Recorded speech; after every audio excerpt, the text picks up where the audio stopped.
salaamaaleykum mbokk téléspectateur yu télévision Futur Média jéggaluwaat bu baax a baax dal leen ak jàmm ci la jotaayu xibaar li ci gën a fës te ñu nam ko jukki dina bokk ci lu yées benn fan képp dong nag lu ëpp ñeenti téeméer ak lu ko toftal ci ay doomi aadama doon amal li nga xam ne rek moom moo di mbëkk mi ca Tenerife xam ngeen na ci réew bu Espagne la nekk jamono yi li ci gën a doy waar moom moo di doomi aadama yooyu nag dañuy faral di ànd ak seen i ay njaboot te xam ngeen ne lu ni mel wóorul la benn yoon niki tey ji ci samedi bi gaawoo yemoo ko fukki fan ci weeru octobre atum 2020 yemoo ko bis bi nga xam ne moom lañ jagleel ñi nga xam ne dañoo am ay jafe-jafe ci wàllu xel ca diwaan bu Ndar Géej nag mu mel ni ñooñe nag bari nañ ca mbedd ya ñoo nga ca di toltalaan askan wa addu nañ di ngeen leen dégg ci la jotaayu xibaar daañu wax ci mbas mi ak tolluwaayam ci mim réew jàppaleen ne benn doomi aadama moom moo daal di faatu ci lim bi nga xam ne ñoom ñoo ci jot ñàkk seen bakken ginnaaw bi junni ak téeméer ak juróom-ñaar fukk ak juróom-ñaari test yi nga xam ne def nañ ko fanweer ak benn ñoom ñoo ci am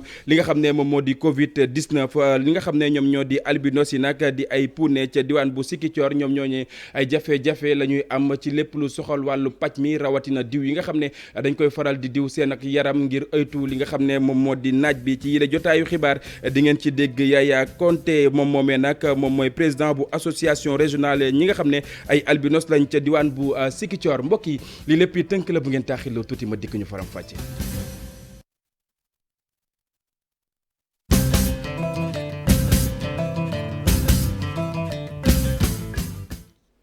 jërë ngeen jëf ñu nuyuwaat leen ci gën gi nuyu rafetlu ànd bi ak télévision Futur Média di leen ko junjee woon ca bopp ba noonee la ñu koy dooree lu yees benn fan nag lu ëpp ñeenti téeméer ak lu ko toftal ci ay doomi aadama doon amal li nga xam ne moom moo di mbëkk mi ca Tenerife xam ngeen ne ci réew bu Espagne la nekk li ci gën a doy waar moom moo di dañuy faral di ànd ak seen i ay njaboot te ñenn ñi sax nag dañuy faral di faatu laata ñuy egg fa nga xam ne fa lu ñu bëggoon jëm ñu teewlu interprète sénégalaise bi di Awa Ndiaye di yëglu ci askan wu Sénégal ñu gën a bàyyi xel ci mbir mu nu mel ñu bokk teewlu ay kàddoom. ma dellu si waat waxoon naa ko fi maa ngi ko fi waxaat léegi nag mbir mi dama waxoon dafa jéggi dayo waaye dafa mel ne léegi day romb jéggi dayo parce que bu fekkee ne en 24 heures wala en moins de 24 heures 500 personnes dañu dugg ci ay gaal yoo xam ne boo ko xoolee rek sax sa yaram dafay daw loolu dafa mel ne léegi ëpp na jéggi dayo li ci gën a nag doy waar sax léegi waxatuma sax à part néew yi nga xam ne moom la ñuy indi wala ñi ñuy indi du ñu am bakkan wala ñoo xam ne du ñu yegsi léegi phénomène bi ñu jël sax bokk ci léegi di voyager en famille su ma ko waxee dafa mel ni papa ju ànd ak ay doomam wala papa gis naa démb papa ju ànd góor ko ànd ak soxnaam ak doomam gis naa ay xale yoo xam ne ñoo bokk ndey ak baay te loolu vraiment lu ñu war a jóg la dafa mel ni léegi jóg jotaat na ndax mbir bi jéggi na dayoo démb rek dégg ngeen ñu ni Madrid dafa nekkaat ci état d'alarme léegi nag réew ma nga xam ne fa nga jëm bu fekkee ni moom ci boppam xamatul nu muy def ay nitam nga war a jóg ñëw dafa mel ne boo ñëwee yaa ngi daw coono mais dafa mel ne ci coono ngay dugg si waat lu am solo loo xam ne dama bëgg nit ñi bàyyi ci xel tamit.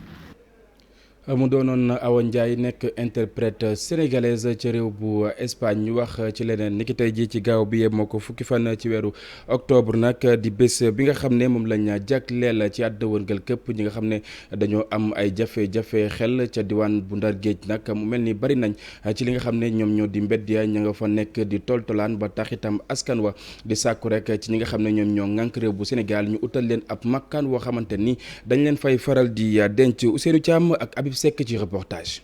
Ndar dëkk la boo xamante ni ñi seen xel naqar yi dañ koy jublu ñu bare leen nag ñu nekk ci mbedd mi fii nag la ñuy fanaan fa la ñuy tëdd fa la ñuy lekkee mu doon loo xamante ni askan wi daal nañuy jàpp ni léegi war a andi yeneen i pexe ngir loolee mën a dakk ngir ñi nga xamante ni seen xel dafa naqari ñu mën leen gën a saytu. journée bi nag maa ngi koy apprécier bu baax parce que normalement ñi nga xam ne ñoo yore mbiru santé bi war nañu toppatoo waaye wàññee ko yooyu parce que ñoom. bu njëkk fii dafa amoon benn hôpital bu ñuy wax Lazaret fi lañ leen daan yóbbu ñu dëkk foofu am fa seen ay néeg bon bu ñu feebaree daañu leen faj heure lekk jotee daañu leen jëlee seen lekk hôpital yóbbu leen ko foofu ñu lekk. ak bis bi nga xamante ni nag moom la ñuy màggal bis bi ñu jagleel ñi nga xamante ni seen xel dafa naqari ñoom li nga xamante ni gis nañ ko mooy nañuy dund gu metti la te état bi nag da ca war a jóg ca na mu gën a gaaw. yooyu dafa rafetul daal te ay sénégalais lañu comme ñun donc am nañu wàll ci société bi. donc ñi nga xam ñoo yore mbir moomu nag war nañu góorgóorlu ñu jéem a toppatoo nit ñooñu nga xam ne si ñun lañu bokk. Mati Gadj moom jaaykat la nee na ñi nga xamante seen xel naqari lu ci bari day daje ak ñoom ndaxte ñoo bokk mbedd mi moom li nga xamante ni gis na ko mooy état bi dafa war a wut ay bërëb yoo xamante ni fa leen di yóbbu ngir ñu mën a saytu seen wér gu yaram. xamante ne fii ñu dajale leen fa ci ko bu fekkee ne am na doole boobu ñu di leen dundal di leen faj di leen defal jàmm daa fan ne ndax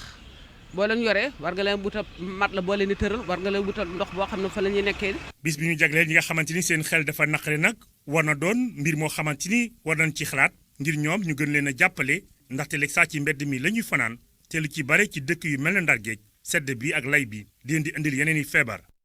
jërëjëf Ousseynou ñeneen ñoo xamante ni nag am nañ ay jafe-jafe di ñi nga xam ne ñoom ñoo di puune yi ca diwaan bu Sikicoor ñoom ñooñee li ñu xamle moom moo di yenn saay dem ca kër docteur nag day dekk lu leen tiis ndax itam diw wa nga xam ne moom la ñuy diw seen ak yaram sax ngir ñu am ko ay jafe-jafe la ba tax itam ñuy sàkku ci nguur bu Sénégal mu dikk ak ñoom ci ak ndimbal yombal li nga xam ne moom moo di pàcc mi dañuy teewlu Yaya Konté moom mooy seen ak njiit ca diwaan bu Sikicoor Boubacar Diassi ak Lamine Mandiang ñoom ñoo tàttaan ay kàddoom.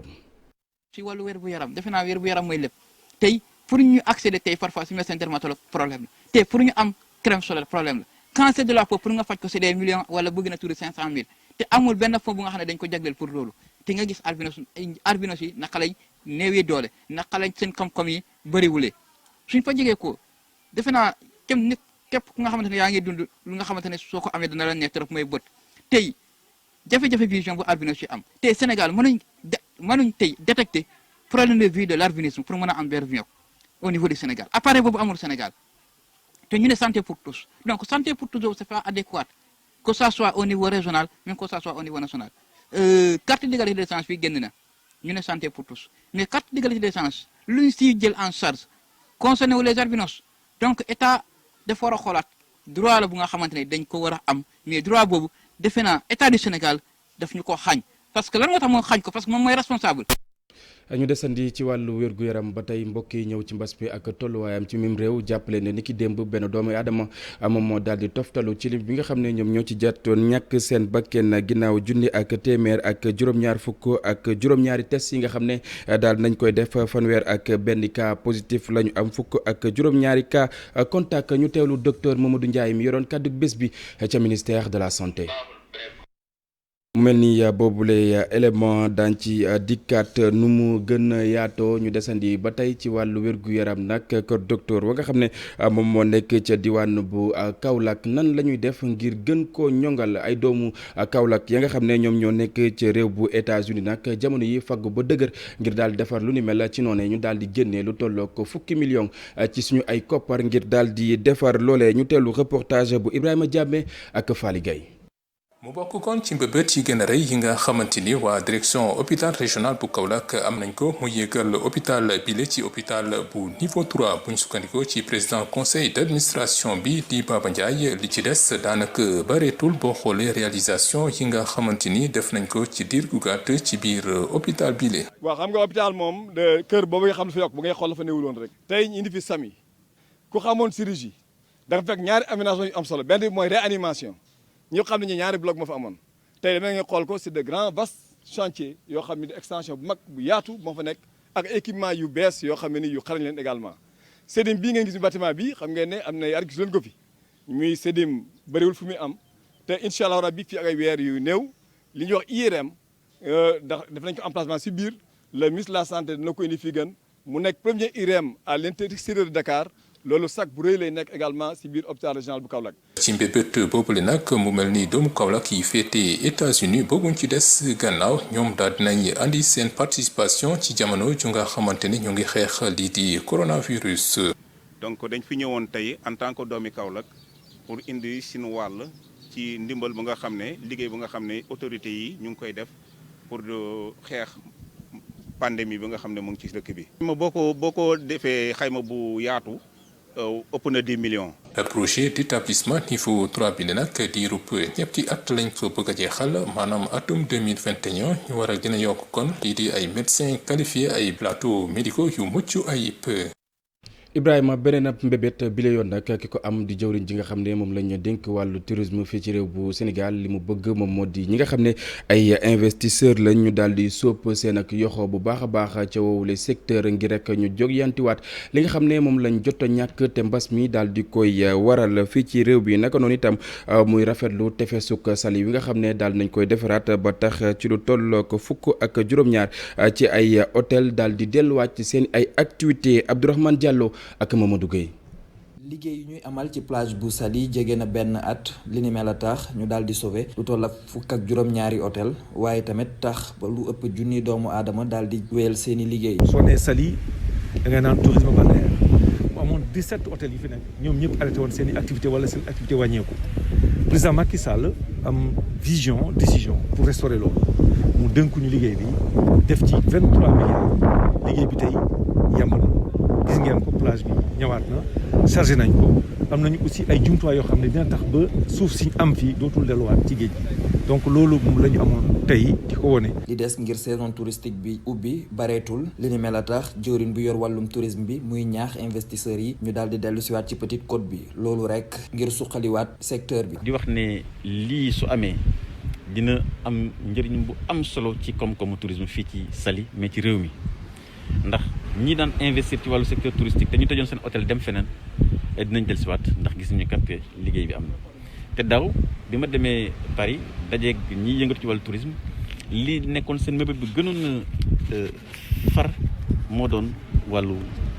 liggéey bi nga xam ne moom la ñu seet si tey. liggéey yu jëm ci wàllum defaraat plage yu nekkee Saly ci weeru décembre bii lay jeex kilifa yi di ñaax waa mairie ba ak waa SAPCO ñu daal di dugal seeni loxo ci lu jëm ci wàllum entretien yi. beneen nag jëwrin bu àddu bi la yoon nag di ki nga xam ne moom lañ dénk wàllu caada fi ci réew bu Sénégal ginnaaw bi nag bi mu jébbalee ay caabeek cathédrale ba nga xam ne moom moo nekk ca diwaan bu Ndar Monseigneur Ernest Sambou ndaka noonu itam moom jëwriñ jooje di xamle bépp taax woo xamante ni nekk na ci réew bu Sénégal te mu bokk ci taarix wi dañ ko joyantiwaat dañuy teewlu ay kàddoom ci micro Ousseynou Diop ak Habib Seck. xam ngeen ne président am na programme bu rëy bu ñuy wax de programme de réhabilitation édifices publics yi mu nekk suñu mbokk catholique yi mu nekk jullit yi ñu nekk si ñëpp depuis 2013 xam ngeen ne bii bâtiment bi boo xam ne depuis 1824 la amoon mu nekk patrimoine boo xam ne bu nekk si ñu classé sur UNESCO boobu la ñu décision boobu la ñu jëloon ak suñu partenaires yi pour mun ko defar